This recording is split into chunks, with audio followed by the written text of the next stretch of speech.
আপনার একটা মিথ্যা স্বাক্ষর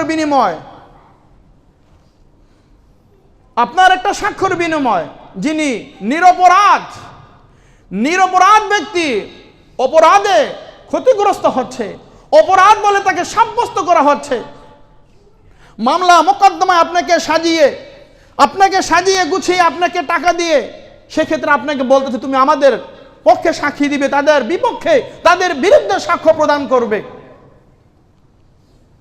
আমরা আজকে মামলা মোকদ্দমার ক্ষেত্রে আজকে মিথ্যা সাক্ষী দিচ্ছি, আসল আসামি পালিয়ে যাচ্ছে, খালাস হয়ে যাচ্ছে, মুক্ত বাতাসে ঘুরতেছে, আর নিরপরাধ ব্যক্তিটি দিনের পরে দিন, মাসের পরে মাস, বছরের পরে বছর, যুগের পরে যুগ কারাগারে বন্দী। সে তার কলিজার টুকরা সন্তান তাদেরকে বুকে নিতে পারতেছে না, মা বাবা মারা যাচ্ছে, তাদেরকে জানাজায় দাফন কাফনের ব্যবস্থায় অংশগ্রহণ করার সুযোগ পাচ্ছে না, শুধুমাত্র কেবলমাত্র আপনার একটা মিথ্যা সাক্ষ্যর কারণে। মনে করেছেন বিষয়টা সহজ? বিষয়টা তো সহজ নয়। আজকে দলের সাপোর্টে, দলের জন্য মিথ্যা সাক্ষী বানিয়ে মুহূর্তের মধ্যে সোশ্যাল মিডিয়ায় আপনারা বিভিন্ন পেপার পত্রিকায় আপনারা দেখতেছেন, বিভিন্ন অহরহর ঘটনা ঘটতেছে।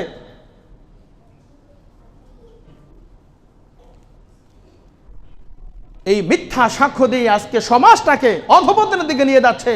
সমাজ, দেশ, প্রত্যেকটা সেক্টরে আজকে অধঃপতন। একটাই কারণ, মিথ্যা সাক্ষ্য দেওয়ার কারণে, মিথ্যা কথা বলার কারণে।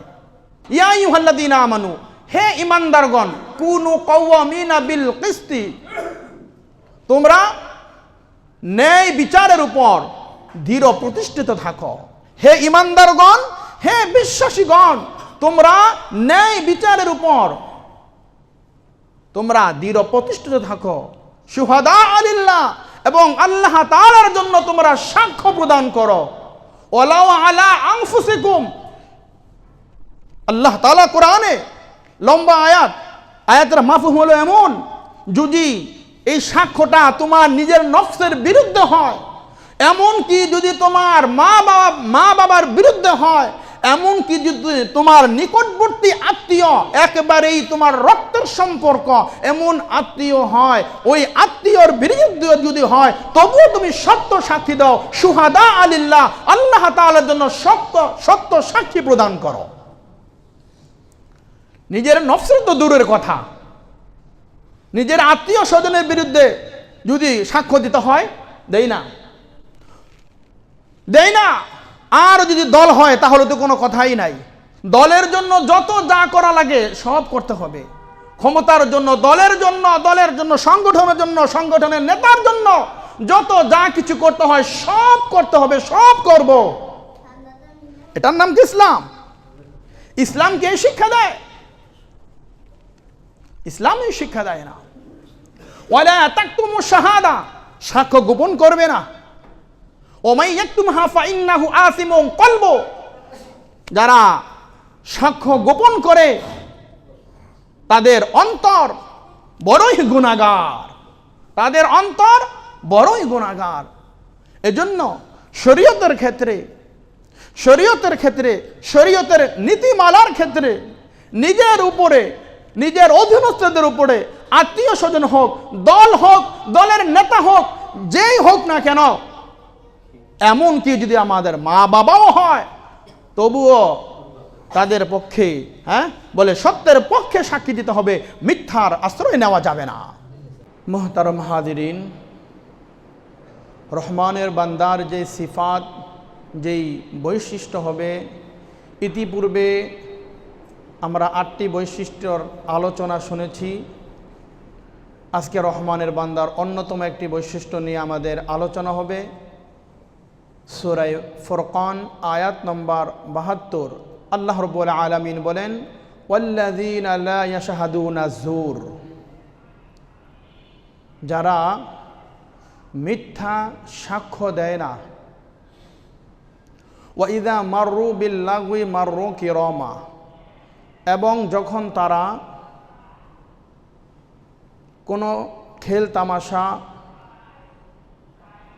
এই জাতীয় কোনো কার্যকলাপ যখন তারা দেখে তখন তারা ভদ্রতার সাথে বিনয়ের সাথে পাশ কেটে তারপরে তারা চলে যায়, অতিক্রম করে। এই হলো আয়াতে কারিমার তর্জমা। এবার আসেন এই আয়াতে কারিমার ব্যাখ্যা।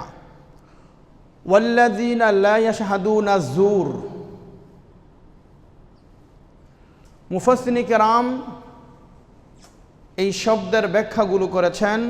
রহমানের বান্দা হবে তারা যারা মিথ্যা কথা বলবে না, যারা মিথ্যা সাক্ষ্য দিবে না, যারা মন্দ কাজে খারাপ কাজে অংশগ্রহণ করবে না, অর্থাৎ যাবতীয় পাপাচার পাপ কাজে তারা লিপ্ত হবে না, এই সকল কাজগুলো থেকে তারা বিরত থাকবে।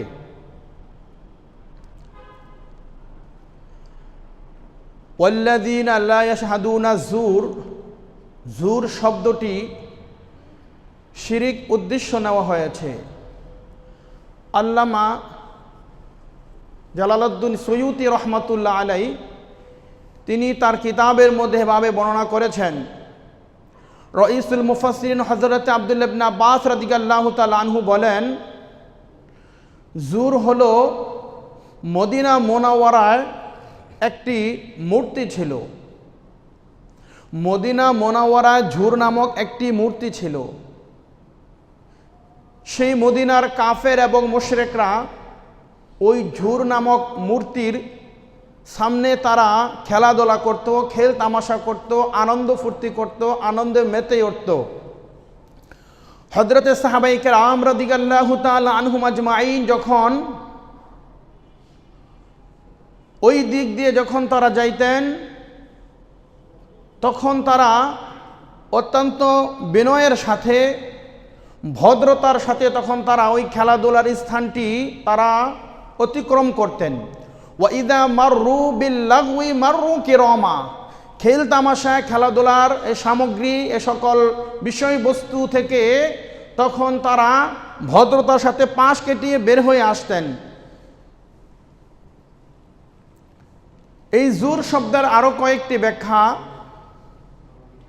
মুফাসসিরিন কেরাম বলেন যে এই যুর শব্দ দ্বারা এমন দলকে বোঝানো হয়েছে যারা হচ্ছে বাতিল দল, বাতিল পন্থী যারা হবে, বাতিলের সাথে তাদের কোনো আপোষ থাকবে না, আপোষহীন থাকবে তারা। রহমানের বান্দা হবে তারা যারা বাতিলদেরকে কোনোভাবেই তারা কোনো সাহায্য সহযোগিতা করবে না। আল্লাহ রাব্বুল আলামিন কোরআনে কারিমে সূরা মায়েদায় আল্লাহ তাআলা বলেছেন, ওয়া তাআওয়ানু আলাল বিররি ওয়াত তাকওয়া ওয়া লা তাআওয়ানু আলাল ইসমি ওয়াল উদওয়ান। তাআওয়ানু আলাল বিররি ওয়াত তাকওয়া, তোমরা ভালো কাজে তাকওয়ার কাজে পরস্পর একে অপরকে তোমরা সাহায্য সহযোগিতা করো। সুবহানাল্লাহ। ওয়া লা তাআওয়ানু আলাল ইসমি ওয়াল উদওয়ান, আর তোমরা খারাপ কাজে মন্দ কাজে পরস্পর একে অপরকে সাহায্য সহযোগিতা করবে না। যদি করো তাহলে এটা হচ্ছে গুনাহ। তাহলে বোঝা গেল ভালো কাজে সাহায্য সহযোগিতা করতে হবে। খারাপ কাজ যেখানে স্থাপিত হবে, যেখানে তৈরি হবে, যেখানে সিনেমা তৈরি হবে, যেখানে গানের আসর তৈরি হবে, যেখানে গান বাদ্য ঢোল তবলার ইত্যাদি ইত্যাদি সমাবেশ তৈরি হবে, সেই সমাবেশে সাহায্য করা যাবে না, সহযোগিতা করা যাবে না, এবং সেখানে অংশগ্রহণও করা যাবে না। তাহলে আইয়ামে জাহিলাত অর্থাৎ মূর্খতার যুগে, বর্বরতার যুগে মানুষ বিভিন্ন গুনাহের মধ্যে লিপ্ত ছিল। জিনা ব্যভিচারে লিপ্ত ছিল, মদ পানে লিপ্ত ছিল, মানুষকে অন্যায়ভাবে হত্যার কাজে লিপ্ত ছিল, বিভিন্ন নাচ গান ইত্যাদির আসরে তারা ব্যস্ত ছিল। মুফাসসিরিন কেরাম বলেছেন অজ্ঞতার যুগে যেই সকল খেলাধুলা করা হয়, খেল তামাশা করা হয়, যাবতীয় পাপ কাজ করা হয়, সেই পাপ কাজ থেকে নিজেকে মুক্ত রাখতে হবে, নিজেকে বিরত রাখতে হবে, তাহলেই রহমানের বান্দা হওয়া যাবে। অজ্ঞতার যোগে, মূর্খতার যোগে কি কি গুনাহ হয়েছিল? জিনা ব্যভিচারে মানুষ, অপকর্মে মানুষ লিপ্ত ছিল, জিনা ব্যভিচারে লিপ্ত ছিল। অথচ আল্লাহর কোরআন স্পষ্ট জানিয়ে দিয়েছে, সূরা বানী ইসরাঈল আয়াত নম্বর 32, আল্লাহ তাআলা বলেছেন, ওয়ালা তাকরাবুজ জিনা ইন্নাহু কানা ফাহিশাতাও ওয়া সাআ সাবিলা।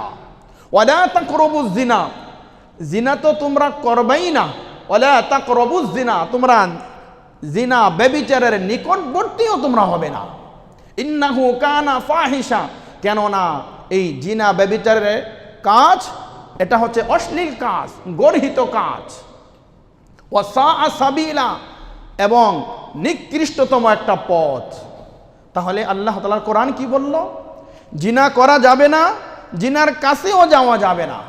জিনা একটা অশ্লীল কাজ, গর্হিত কাজ, খারাপ কাজ, আর এই পথটা অত্যন্ত নিন্দনীয়। তাফসীরে কিতাবের মধ্যে আসছে, আল্লামা মুফতি শফি রহমতুল্লাহ আলাইহি তাফসীরে কিতাবের মধ্যে এনেছেন, এই আয়াতের ব্যাখ্যার মধ্যে আসছে, মানুষ জিনা ব্যভিচারে কখন লিপ্ত হয়? যখন তাদের থেকে লজ্জা, শরম, হায়া যখন তাদের থেকে বিলুপ্ত হয়ে যায়, তখনই মানুষ জিনা ব্যভিচারের মধ্যে মানুষ লিপ্ত হয়।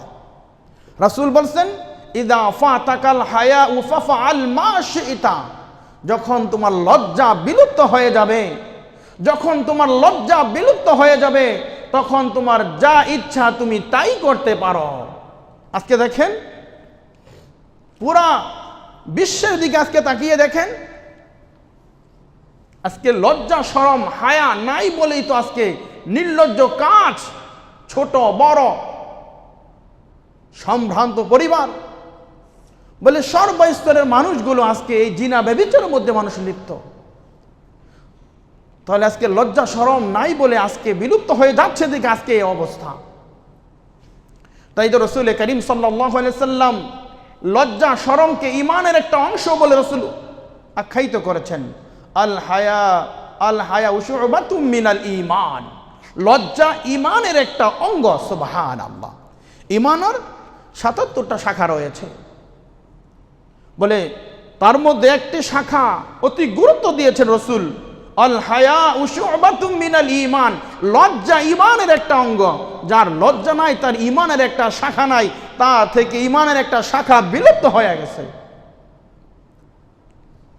মানুষ থেকে যখন লজ্জা বিলুপ্ত হয়ে যাবে, তখন মনুষ্যত্ব তাদের থেকে চলে যাবে, তাদের থেকে বিলুপ্ত হয়ে যাবে।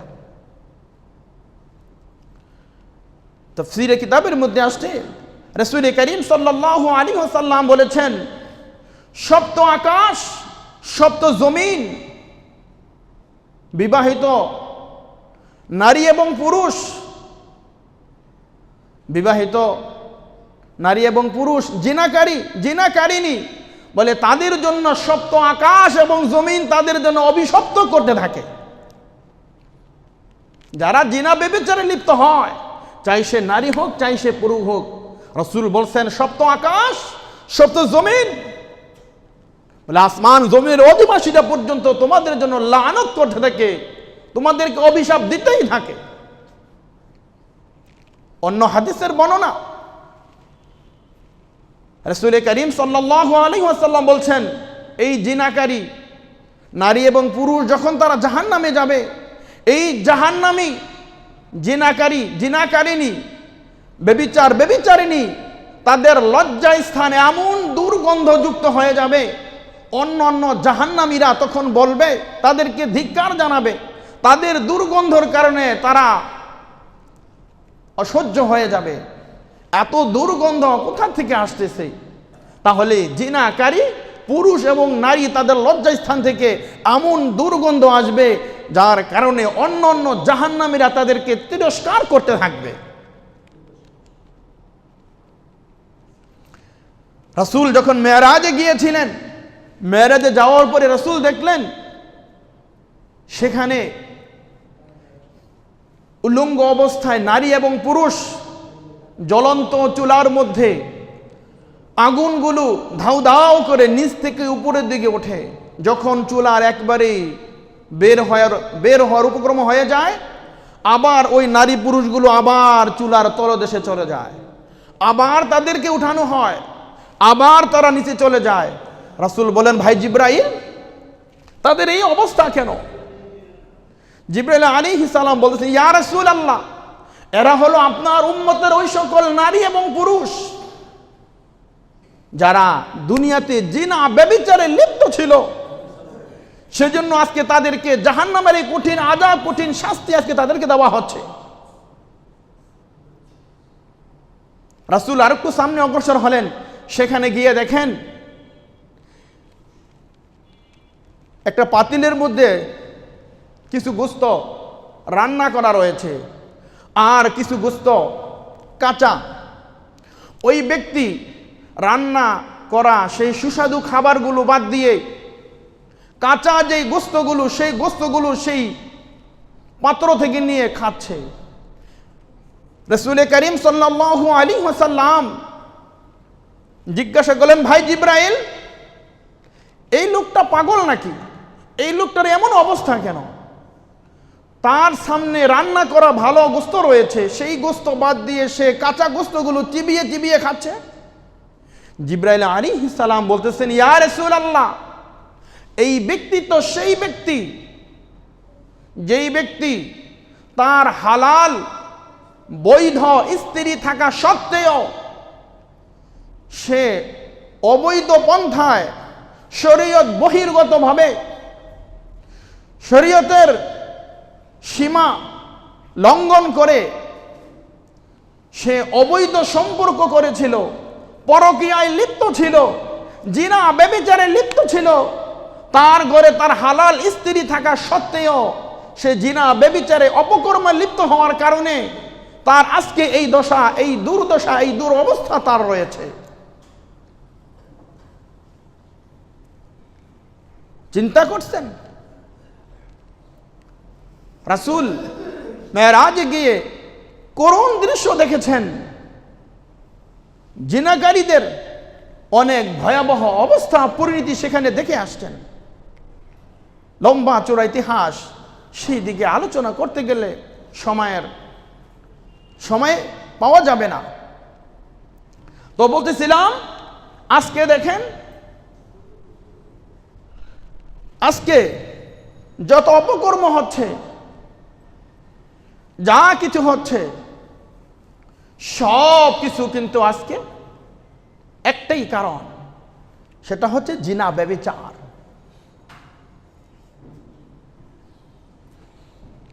রাসূল করিম সাল্লাল্লাহু আলাইহি ওয়াসাল্লাম স্পষ্ট হাদিসের মধ্যে বলেছেন,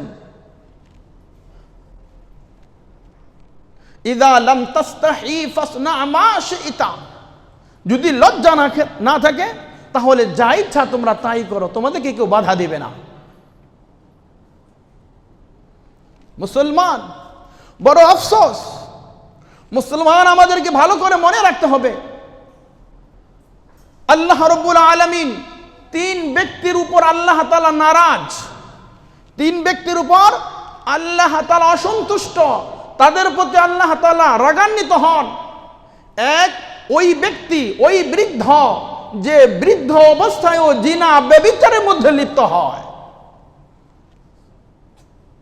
বৃদ্ধ হয়ে গেছে, বার্ধক্যে উপনীত হয়েছে, এখনো পর্যন্ত তার জিনা ব্যভিচারের স্বভাব, এখনো পর্যন্ত শৈশবের স্বভাব এখনো পর্যন্ত তার থেকে যায় নাই। আল্লাহ তাআলা ওই বৃদ্ধের প্রতি সবচেয়ে বেশি অসন্তুষ্ট, রাগান্বিত, যে বৃদ্ধ অবস্থায়ও জিনা ব্যভিচারে লিপ্ত হয়। আসেনি আমাদের সমাজে বৃদ্ধ বয়সেও তাদের থেকে 16-17 বছরের মেয়ে পর্যন্ত তাদের থেকে আজকে মুক্তি পায় না, রেহাই পায় না। আর পরকীয়া, অবৈধ সম্পর্ক, প্রেম প্রীতি ভালোবাসা, নির্লজ্জ বেহায়া কোথাকার, বৃদ্ধ বয়সে এসে মেয়ের বয়সী ছেলের সাথে অবৈধ সম্পর্ক। লজ্জা থাকা উচিত আমাদের। লজ্জা নাই বলেই তো লজ্জা বিলুপ্ত হয়ে গেছে। শুধু খালি ইসলামের লেবাস, ইসলামের পোশাক শুধু পরিধান করলে, উপরে শুধুমাত্র লেবাস বেশভূষণ থাকলেই মুসলিম হওয়া যায় না, মুসলমান হওয়া যায় না।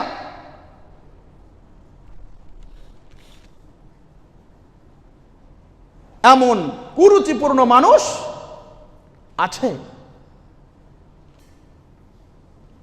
তাহলে এক নম্বর, ওই বৃদ্ধ, যেই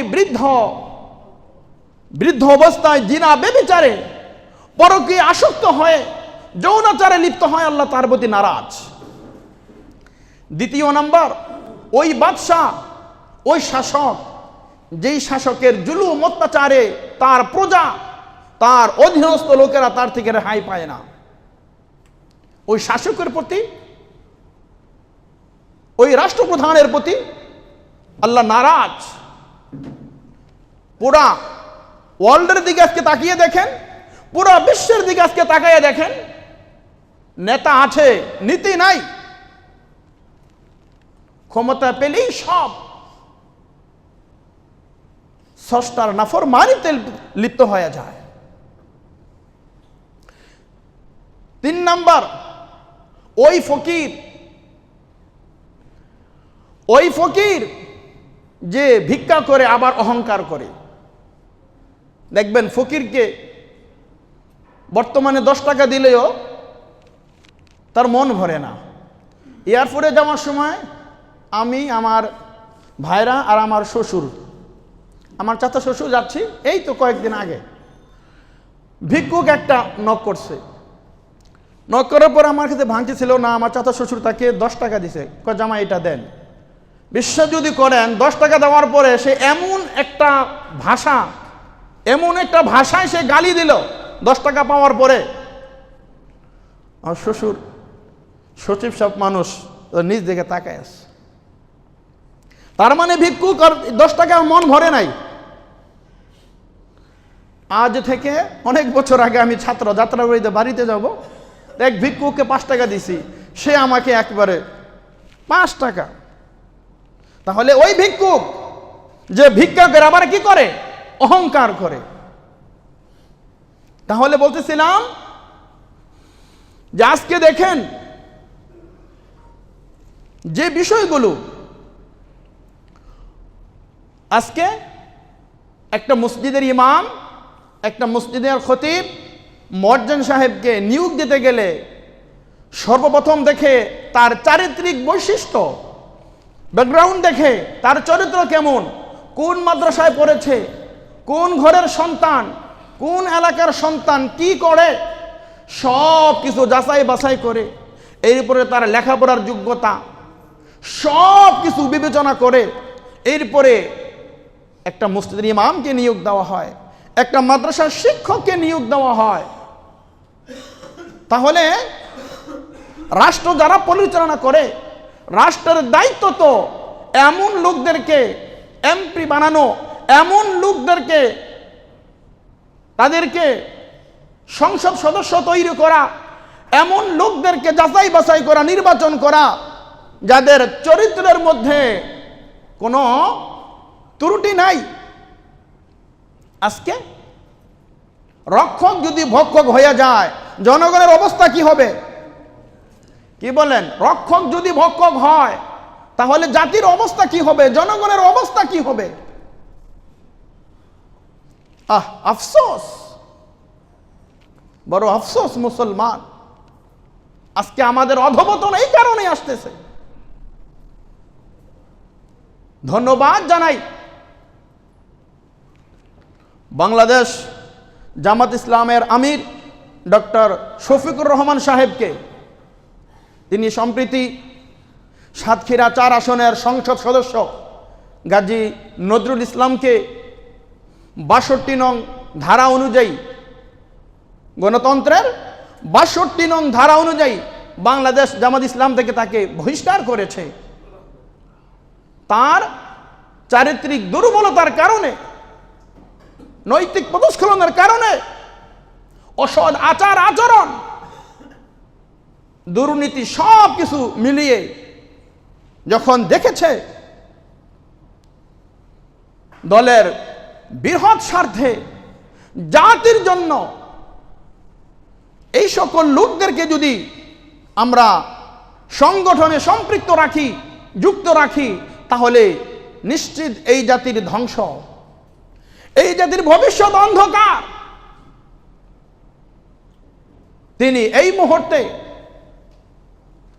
জামাতের আমির ডক্টর শফিকুর রহমান সাহেব, তিনি তার সরকারি বাসভবনে উপরস্থ কর্মকর্তাদেরকে নিয়ে মিটিংয়ে সিদ্ধান্ত নিয়েছেন, সিদ্ধান্ত গৃহীত হয়েছে এই সাতক্ষীরা 4 আসনের এমপিকে বাংলাদেশ জামাত ইসলাম থেকে তাকে বহিষ্কার করা হয়েছে। আমি বলবো, জামাত যে আদর্শ, যেই নীতি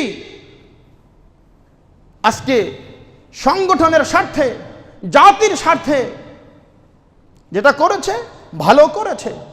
অদূর ভবিষ্যতে এই জাতীয় কার্যকলাপ যেই কোনো দল, যেই কোনো সংগঠন, দল উপদল যদি কেউ করে, তাদের বিরুদ্ধে তাদেরকে শুধু দল থেকে বহিষ্কার করলে চলবে না, বরং জাতির সামনে দৃষ্টান্তমূলক একটা শাস্তি যদি তাদেরকে প্রদান করা হয়, তাহলে আশা করা যায় এই জাতি কিছুটা সংশোধন হবে। বিগত বছরগুলো বারবার বলেছিলাম, যে সকল দর্শক ধর্ষণ করে, শুধুমাত্র কেবলমাত্র একটা ধর্ষককে যদি বাংলাদেশ জাতীয় মসজিদ বাইতুল মোকাররমের সামনে প্রকাশ্যে যদি তার বিস্তার করা হয়, যদি বিবাহিত হয়, তাকে হদ কায়েম করে রজম মেরে তাকে হত্যা করা হয়, তাহলে বাংলাদেশে আর কোনো কুলাঙ্গার, আর কেউ জিনা ব্যভিচারে লিপ্ত হওয়ার দুঃসাহস আর কেউ দেখাবে না। বিগত জুমায় বলেছিলাম, রাসূল সাহাবাই কেরামকে জিজ্ঞাসা করেছিল, ও আমার সাহাবীরা, জিনা সম্পর্কে তোমরা কি বলো? সাহাবীরা বলেছে, ইয়া রাসূলুল্লাহ, জিনা হারাম, কিয়ামত পর্যন্ত স্পষ্ট হারাম। রাসূল বলেছে, শুধু তোমরা হারাম বলতেছো? নিজের প্রতিবেশীর সাথে, বলে নিজের প্রতিবেশীর স্ত্রীর সাথে জিনা ব্যভিচারে লিপ্ত হওয়া, বলে অন্য 10টা মহিলার সাথে জিনা ব্যভিচারে লিপ্ত হওয়ার চাইতে আরো মারাত্মক, আরো জঘন্যতম গুনাহ। আজকে জিনা ব্যভিচারগুলো হচ্ছে আমার বন্ধুর ওয়াইফের সাথে, আমার বন্ধুর বোনের সাথে, আমার রিলেটিভ যারা আছে তাদের সাথে, আমার প্রতিবেশীর সাথে। গতকালকে ইসলামিক ফাউন্ডেশন থেকে বার্তা এসেছে, বর্তমান নারী এবং শিশু নির্যাতন সম্পর্কে আপনারা কঠোরভাবে আপনারা আলোচনা করেন। পেপার পত্রিকা খুললেই আজকে দেখা যায় ধর্ষিতা হচ্ছে নারী, ধর্ষিতা হচ্ছে ছোট ছোট নাবালিকা শিশু কন্যাগুলো আজকে ধর্ষিতা হচ্ছে। আইনের ব্যবস্থা দিয়ে কি হবে? যদি নিজের ভিতরে নিজের চারিত্রিক যদি সুন্দর না হয়, চরিত্র যদি সুন্দর না হয়, আইন করে কি হবে? বলে এই জন্য সবচাইতে হচ্ছে দিলের উপরে মেহনত করা। প্রত্যেকটা সেক্টরে, প্রত্যেকটা স্কুল কলেজ ভার্সিটিতে চারিত্রিক গুণাবলী, রাসূলের আদর্শ কেমন ছিল, রাসূলের চরিত্র কেমন ছিল, সাহাবাই কেরামের চরিত্র কেমন ছিল, বলে তাদের জীবনী, বিশেষ করে তাদের পাঠ্যপুস্তক যে বইগুলো রয়েছে, এই বইয়ের ভিতরে রাসূলের আদর্শ, রাসূলের জীবনী, সাহাবাই কেরামের উপমা তাদের যদি দেওয়া হয়, সেখান থেকে তারা শিখতে পারবে। আজকে স্কুল কলেজ ভার্সিটির মধ্যে শুধুমাত্র দুনিয়াবী শিক্ষার মধ্যে শুধু ভরপুর। মাসে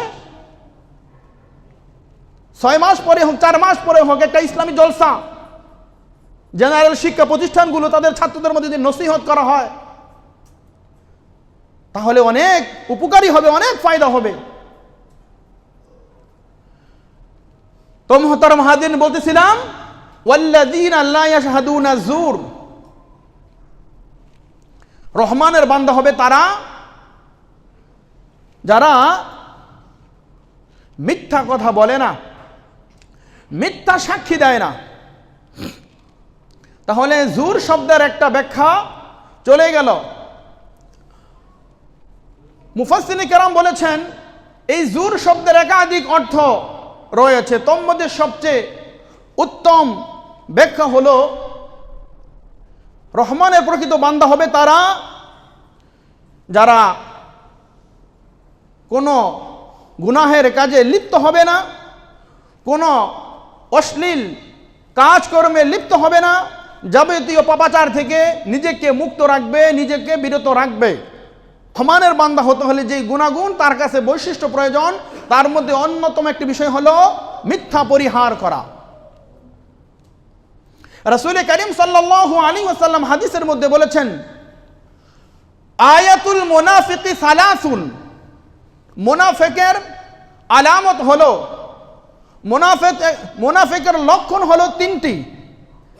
ইযা হাদ্দাসা কাযাবা, যখন সে কথা বলে তখনই সে মিথ্যা বলে, যখন কথা বলে তখনই মিথ্যা কথা বলে।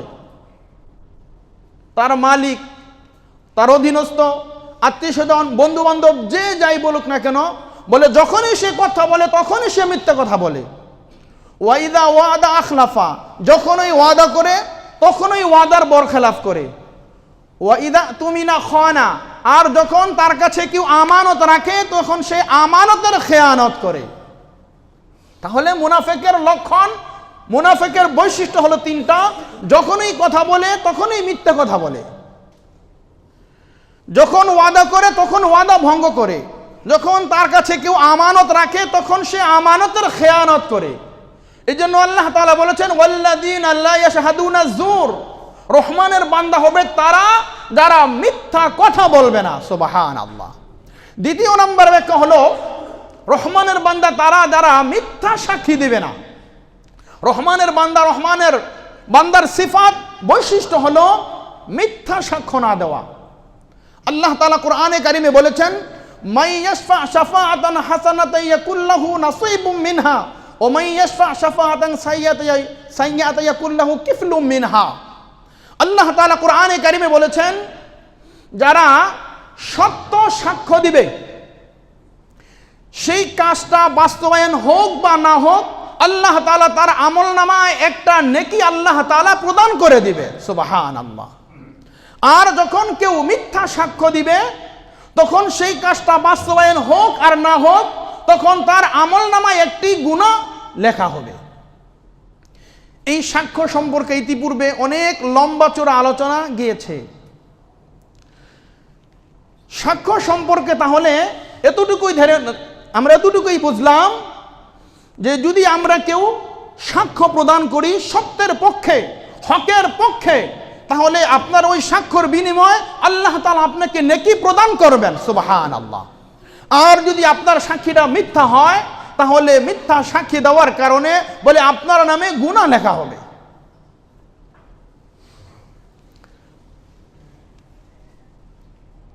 এজন্য সাক্ষীগুলো অনেক বিষয় হতে পারে, অনেক প্রকারের হতে পারে। আল্লামা ইমাম বগবী রহমতুল্লাহ আলাইহি তিনি তাফসীরে কিতাবের মধ্যে লিখেছেন, মানুষের বিরুদ্ধে মিথ্যা সাক্ষ্য প্রদান করা ইসলামের অনেক বড় একটি জঘন্যতম গুনাহ। মানুষের বিরুদ্ধে মিথ্যা সাক্ষ্য প্রদান করা ইসলামে অনেক বড় একটি গুনাহ। রাসূল বলতেছেন, আলা উনাব্বিউকুম বিআকবারিল কাবাইর, আমি কি তোমাদেরকে সংবাদ দিব, আমি কি তোমাদেরকে বলবো, আলা সাবধান, আলা উনাব্বিউকুম, আমি কি তোমাদেরকে সংবাদ দিব, বিআকবারিল কাবাইর, সবচেয়ে বড় গুনাহ কি? সাহাবায়ে কেরাম ক্বালু ইয়া রাসূলুল্লাহ, রাসূল তখন কয়েকটি কথা বললেন। আল ইশরাকু বিল্লাহ, আল্লাহর সাথে কাউকে শিরিক করা। দ্বিতীয় নম্বর বলেন হুকুকুল ওয়ালিদাইন, মাতা পিতার অবাধ্য হওয়া। 3 নম্বর রাসূল বলেন ওয়াকাউলু যুর, মিথ্যা সাক্ষ্য প্রদান করা। মিথ্যা সাক্ষ্য প্রদান করা অনেক জঘন্যতম, অনেক বড় মারাত্মক গুনাহ, কবিরা গুনাহ। তাহলে সাক্ষ্যর ব্যাপারে আমাদেরকে অবশ্যই সতর্ক থাকতে হবে, চৌকান্না থাকতে হবে। যেমন ধরেন কারো বিবাহ শাদীর ক্ষেত্রে আপনাকে জিজ্ঞাসা করলো, ভাই ওই ব্যক্তির ছেলেটা কেমন? আপনি জানেন ছেলেটার চরিত্র বড় খারাপ, মদ পান করে, রাতের বেলায় অনেক রাত্রে ফিরে, তার আচার, তার চরিত্র, তার চারিত্রিক অনেক দুর্বলতা রয়েছে আপনি জানেন। কিন্তু আপনি কি বললেন, ভাই ওই হাজী সাহেবের ছেলে অনেক ভালো, তো আমি জানি, আপনি আত্মীয়তা করতে পারেন। এই যে আপনি একটা মিথ্যা সাক্ষ্য আপনি দিয়ে দিলেন। হাদিসের ভাষ্য হলো, এই যে আপনার কাছে আমানত জিজ্ঞাসা করেছে, আমানত বিবাহর ক্ষেত্রে, আপনার এই সাক্ষ্যর উপর ভিত্তি করে ওই সংসারটা বলে মঙ্গল অমঙ্গল, তাদের দাম্পত্য জীবন সুখের অসুখের বলে সব কিছু আপনার কথার উপর ভিত্তি করতেছে। আপনি মিথ্যা সাক্ষ্য প্রদান করলেন, তার দিকে মায়া দেখাইলেন, বললেন না ছেলেটা ভালো। বিবাহ বন্ধন হওয়ার পরে কয়েকদিন পরেই দেখা যায় ছেলেটা মাদকাসক্ত, ছেলেটা চারিত্রিক দুর্বলতা, অসৎ পথে চলে। কয়েকদিন পরে এরপরে মেয়েটার সাথে মেয়ের বাবা ওই মেয়েটাকে কি করে নিয়ে আসলো। এই যে আত্মীয় স্বজন এত মানুষকে দাওয়াত করলো, সবাই জানলো, এলাকার গ্রামের সবাই জানলো অমুক সম্ভ্রান্ত পরিবারের মেয়েটা ওই জায়গায় বিয়ে হয়েছে। কয়েকদিন পর যখন তার বিবাহটা ভেঙে গেল, এই মেয়ের অবস্থা এখন কি হবে? আপনার একটা সাক্ষ্যের কারণে, মিথ্যা সাক্ষ্যের কারণে একটা সংসার তছনছ হয়ে গেল। মা বাবার চোখের মধ্যে পানি। যেই মা বাবা বলে একটি মেয়েকে তিলে তিলে 18-20 বছর মানুষের মতো মানুষ করে তুলেছিল, সেই সংসারটাকে আপনি ভেঙে দিলেন। ঠিক অপরদিকে একটা মেয়ের ব্যাপারে আপনাকে জিজ্ঞাসা করলো, আপনি জানেন, দেখেন আপনার চোখের সামনে মেয়েটা টি শার্ট পরে ঘোরে, গেঞ্জি পরে ঘোরে, এদিকে চিপায় চাপে ছেলেদের সাথে গল্প করে কথা বলে। এই মেয়ের সম্পর্কে যখন আপনার কাছে আসলো, আপনি ভালো মন্তব্য করে দিলেন।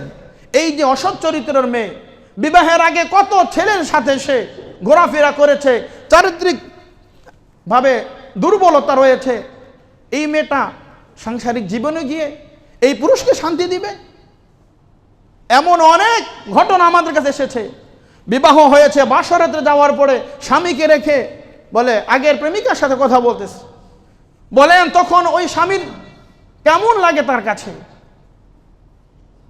এই জন্য বলে আপনার একটা সাক্ষ্যর উপর ভিত্তি করে অনেক কিছু বিবেচনা করে। দ্বিতীয় নাম্বারে দেখেন, আপনার একটা মিথ্যা সাক্ষ্যর বিনিময়, আপনার একটা সাক্ষ্যর বিনিময়, যিনি নিরপরাধ ব্যক্তি অপরাধে ক্ষতিগ্রস্ত হচ্ছে, অপরাধ বলে তাকে সাব্যস্ত করা হচ্ছে। মামলা মোকদ্দমায় আপনাকে সাজিয়ে গুছিয়ে আপনাকে টাকা দিয়ে, সেক্ষেত্রে আপনাকে বলতেছে তুমি আমাদের পক্ষে সাক্ষী দিবে, তাদের বিপক্ষে, তাদের বিরুদ্ধে সাক্ষ্য প্রদান করবে।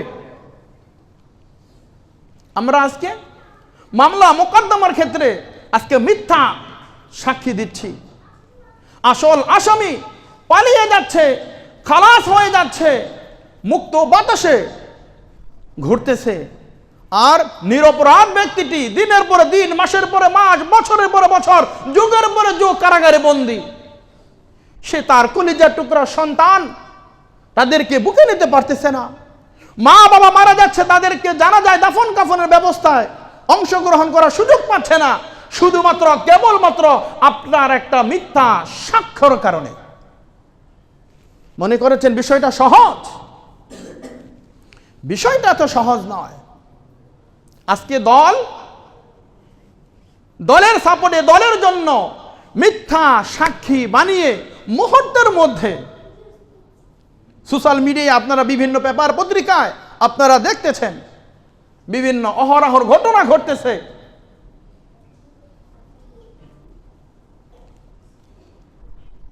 এই মিথ্যা সাক্ষ্য দিয়ে আজকে সমাজটাকে অধঃপতনের দিকে নিয়ে যাচ্ছে।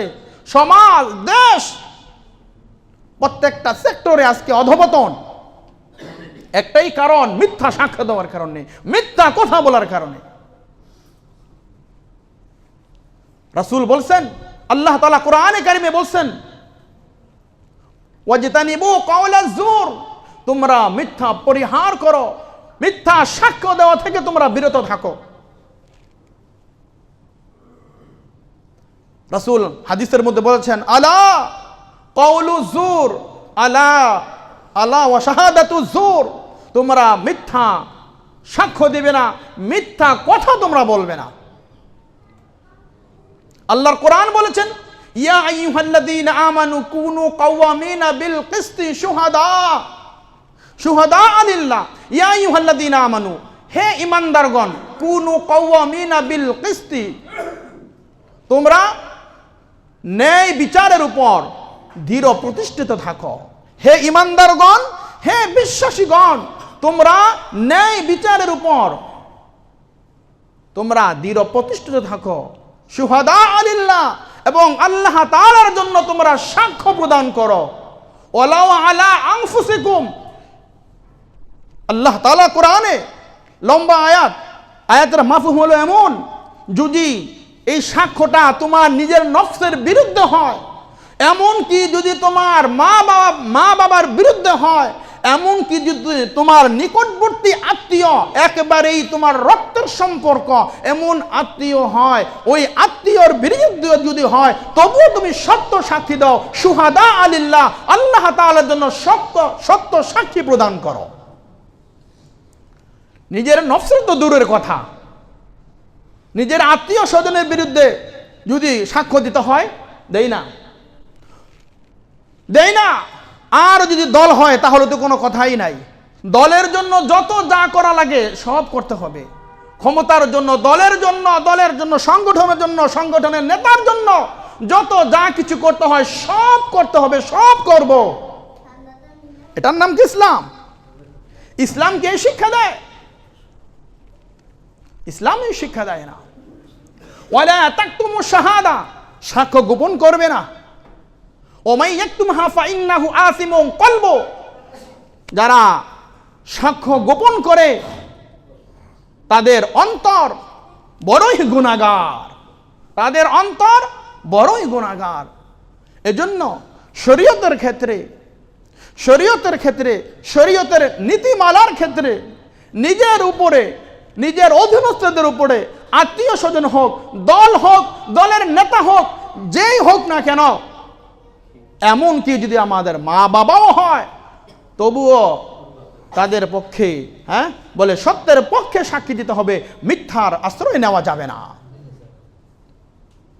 আজকে দেখেন মিথ্যায় ভরপুর হয়ে গেছে। উম্মত বড় আফসোস আমাদের। আহলুস সুন্নাহ ওয়াল জামাত, দেওবন্দি উলামায়ে কেরাম আমার নবীর ইজ্জতের হেফাজতে ব্যস্ত। আহলুস সুন্নাহ ওয়াল জামাত আমার রাসূলের ইজ্জতের হেফাজত কিভাবে বাঁচাতে হবে, কিভাবে বাঁচানো লাগবে, সেই বিষয়ে আজকে ব্যস্ত। আর কিছু তথা কথিত ইসলামের লেভেলদারে কিছু মৌলবী, তারা তাদের নেতাকে বাঁচানোর জন্য আমার নবীর দোষ খোঁজার মধ্যে তারা আজকে ব্যস্ত। বলেন, আমরা তো মাঠে ঘাটে পথে সবাই এক ছিলাম। রাসূলের ইন্তেকালের 1400 বছর পরে নবী রাসূল সাহাবায়ে কেরামের সমালোচনা, বলে কোন কাফের মুশরিক তো দূরের কথা, কোন অমুসলিম পর্যন্ত আমার রাসূলের বিরুদ্ধে কলম ধরার সাহস পর্যন্ত পায় নাই। কি বলেন? রাসূলের ইন্তেকালের 1400 বছর পরে নবী রাসূল সাহাবায়ে কেরামের সমালোচনার কারণটা কি? কি কারণ হলো? আহা, কত বড় কথা। আয়ে রাসূল, नबूवत की 23 साल जिंदगी में फरीज़ा रिसालत की अदायगी में जो कोताहियां और खामियां आपसे सदर हुई है, उसलिए आप अल्लाह ताला की माफी मांगिए। नाउजुबिल्लाह। এর বাংলা করে করে আবার ছাপানো হয়েছিল। হে রাসূল, নবুয়তের 23 বছরে নবুয়ত এবং রিসালাতের দায়িত্ব পালনের ক্ষেত্রে যে সকল ভুল ত্রুটিগুলো আপনি করেছেন তার জন্য আপনি জাতির কাছে মাপ চান। নাউজুবিল্লাহ, নাউজুবিল্লাহ বলবেন না? আমার রাসূল গোটা 63 বছরের জিন্দেগিতে নবুয়ত এবং রিসালাতের দায়িত্ব, 40 বছর বয়সে রাসূল নবুয়তি পেয়েছেন। নবুয়তের পরে রিসালাতের ক্ষেত্রে আমার রাসূল দায়িত্ব পালনে ত্রুটি করেছেন, এটা কোন মুসলমানের বক্তব্য হতে পারে? কথা বলে না। কোন মুসলমানের বক্তব্য হতে পারে? কোন মুসলমান এই কথা বলতে পারে না যে আমার রাসূল রিসালাত এবং নবুয়তের দায়িত্ব পালনে ত্রুটি করেছে। এটা কোন মুসলমানের বক্তব্য হতে পারে না, কোন মুসলমানের সন্তানের ভাষা এমন হতে পারে না। বিদায় ভাষণে রাসূল সোয়া লক্ষ সাহাবায়ে কেরাম ছিল। আল্লাহ তাআলা কোরআনে কারীমের আয়াত নাজিল করে দিয়েছে, আল ইয়াউমা আকমালতু লাকুম দীনাকুম ওয়া আতমামতু আলাইকুম নি'মাতি। আল্লাহ তাআলা আয়াত নাজিল করে দিয়েছে, আজকে আল ইয়াউম, আজকে এই দিনে তোমাদের জন্য তোমাদের দিনকে আমি আল্লাহ তাআলা পরিপূর্ণ করে দিলাম। সুবহানাল্লাহ। Complete of Islam. দিনের নবী, মায়ার নবী সোয়া লক্ষ সাহাবায়ে কেরামকে সামনে রেখা আকাশের দিকে সাক্ষী রেখা বলছে, ও সাহাবীরা, আল্লাহ হাল বাল্লাগতু রিসালাতা, আমার রিসালাতের দায়িত্ব, নবুয়তের দায়িত্ব পরিপূর্ণভাবে আদায় করতে পেরেছি কি? তোমাদেরকে আমি পরিপূর্ণভাবে বুঝাই দিতে পেরেছি কি? সোয়া লক্ষ সাহাবায়ে কেরাম ক্বালু বালা ইয়া রাসূলুল্লাহ, ও গো আল্লাহর রাসূল, অবশ্যই অবশ্যই আপনি নবুয়ত এবং রিসালাতের দায়িত্ব পরিপূর্ণভাবে আপনি আমাদের কাছে কামা হাক্কুহু আপনি বুঝাইয়া দিয়ে গেছেন। রাসূল বলছেন, আল্লাহুম্মা শাহাদ, আল্লাহুম্মা শাহাদ, আল্লাহুম্মা শাহাদ, আল্লাহ আপনি সাক্ষী থাকেন, আল্লাহ আপনি সাক্ষী থাকেন, আল্লাহ আপনি সাক্ষী থাকেন, আমার রিসালাত এবং নবুয়তের দায়িত্ব আমি পরিপূর্ণভাবে তাদের মাঝে বুঝাইয়া দিতে পেরেছি। আলহামদুলিল্লাহ। রাসূল ঘোষণা করছে, রাসূলের বক্তব্য, রাসূলের ভাষা, রাসূলের ভাষার আগে আল্লাহর কোরআন নাজিল হয়েছে, আল ইয়াউমা আকমালতু লাকুম দীনাকুম ওয়া আতমামতু আলাইকুম নি'মাতি ওয়া রাদিতু লাকুমুল ইসলাম দীনা। তোমাদের দিনকে তোমাদের জন্য পরিপূর্ণ করে গেলাম, আমার নিয়ামতকে তোমাদের জন্য পরিপূর্ণ করে দিলাম, আর ইসলামের প্রতি আমি আল্লাহ রাজি আর খুশি আছি, আমি সন্তুষ্ট আছি। সুবহানাল্লাহ। তাহলে রাসূলের 1450 বছর পর এসে এখন আহলুস সুন্নাহ ওয়াল জামাতের আকীদা বিশ্বাস হইল নবীর ইজ্জত কিভাবে বাঁচাবে সেই বিষয়ে ব্যস্ত। আর এই ইসলামের লেভেলদারি এই দলটি অত্যন্ত সুকৌশলে ইসলাম এবং মুসলমানকে ক্ষতি করতে চাচ্ছে, ইসলাম এবং মুসলমানকে টুকরা টুকরা করতে চাচ্ছে, বলে মুসলমানদের মধ্যে ভেদাভেদ সৃষ্টি করতে চাচ্ছে। কেন? আজকে তারা নবীর দোষ খোঁজার জন্য আজকে বের হয়ে গেছে। ফাসাব্বিহ বিহামদি রাব্বিকা ওয়াস্তাগফির। কথিত এক মৌলবী দেখলাম এই আয়াতের ব্যাখ্যা করেছেন শাইখুল হিন্দ রহমতুল্লাহ আলাইহির ব্যাপারে। এই শাইখুল হিন্দ রহমতুল্লাহ আলাই বলতেছে, তিনি নাকি বলেছেন ফাসাব্বিহ বিহামদি রাব্বিকা ওয়াস্তাগফির, হে নবী আপনি রিসালাতের দায়িত্বের ক্ষেত্রে যে ভুল ত্রুটি করেছেন, বলে সেই ভুল ত্রুটির জন্য আপনি আল্লাহ তাআলার কাছে মাফ চান, নাউজুবিল্লাহ, ইস্তেগফার করেন। অথচ দেখেন কত বড় মিথ্যাচার। এখানে শাইখুল হিন্দ রহমতুল্লাহ আলাই তিনি সূরা বাকারা, সূরা আলে ইমরান এই দুইটা সূরা তিনি মাত্র তরজমা লিখে গেছেন, অনুবাদ করেছেন, তাফসীর করেছেন। এরপরে শাইখুল হিন্দ রহমতুল্লাহ আলাইহির ইন্তেকাল হয়ে যায়।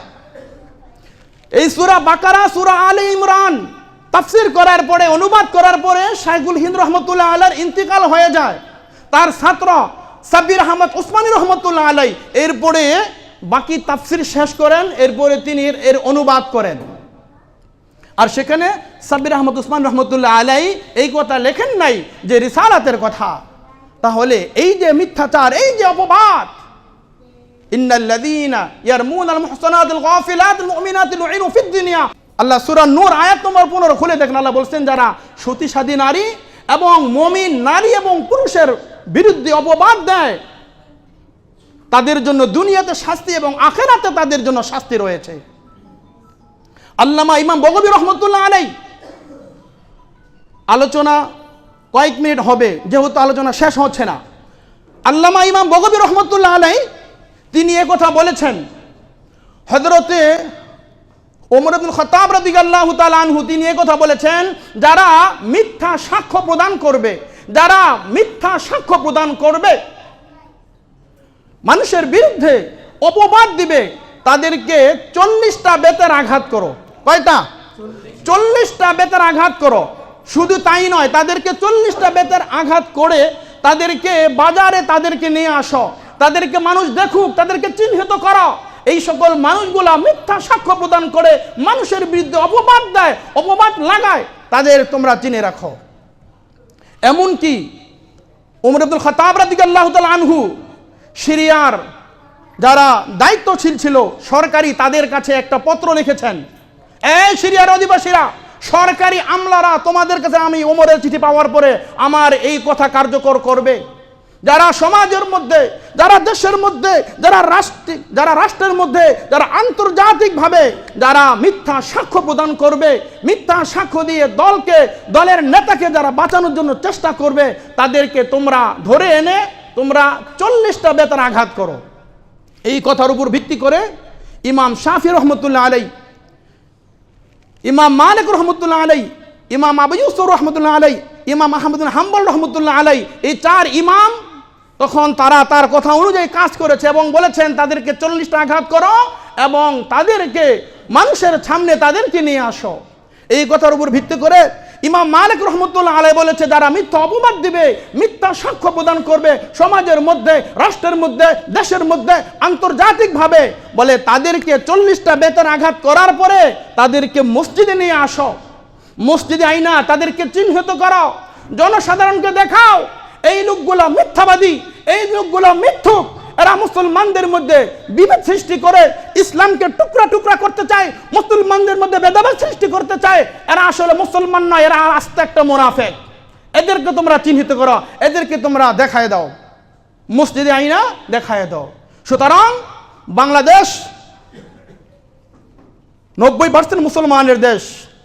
এই 90% মুসলমানের দেশে আমি আমার দেশের সরকার বাহাদুরকে বলবো যে যারাই দেশের মধ্যে অরাজকতা সৃষ্টি করতে চায়, যারাই এই সকল মিথ্যা কার্যকলাপে যারা লিপ্ত হতে চায়, বলে এমন কিছু লোকদেরকে নির্বাচন করে, চয়ন করে বাংলাদেশ জাতীয় মসজিদের সামনে তাদেরকে চিহ্নিত করেন, জাতি তাদেরকে দেখুক, জাতি তাদেরকে চিনুক, তারা কারা, তাদের পরিচয় কি, তাদের বৈশিষ্ট্য কি, তারা কোন ধর্ম পালন করতে চায়, তারা কোন ইসলাম তারা পালন করতে চায়, যদি তাদেরকে দেখুক, দেখান স্পষ্ট তাদের চেহারাগুলো, পুরা বিশ্বের মানুষ তাদেরকে দেখুক, তাদের থেকে শিক্ষা গ্রহণ করুক যে এই সকল মানুষগুলা তারা ইসলামের ব্যাপারে, দ্বীনের ব্যাপারে, কোরআনের ব্যাপারে, হাদিসের ব্যাপারে, রাসূলের ইজ্জতের ব্যাপারে, সাহাবায়ে কেরামের ব্যাপারে, বলে তাদের মন্তব্য, তাদের ভাষা, তাদের বক্তব্য হলো এই, তাদেরকে চিহ্নিত করুন, দেখুক মানুষ তাদেরকে।